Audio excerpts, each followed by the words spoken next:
顆心被困在黑色的漩渦，心中的心事太多，痛卻無人訴說。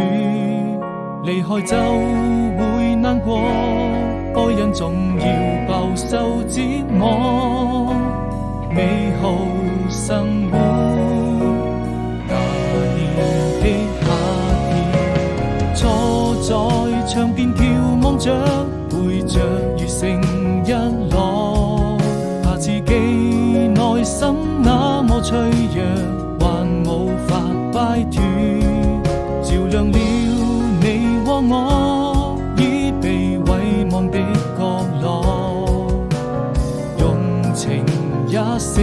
我，非我撲火。對與錯，終究還是沒得到結果，無法掙脫命運的枷鎖，掉進深淵，不敢再四處張望，終於才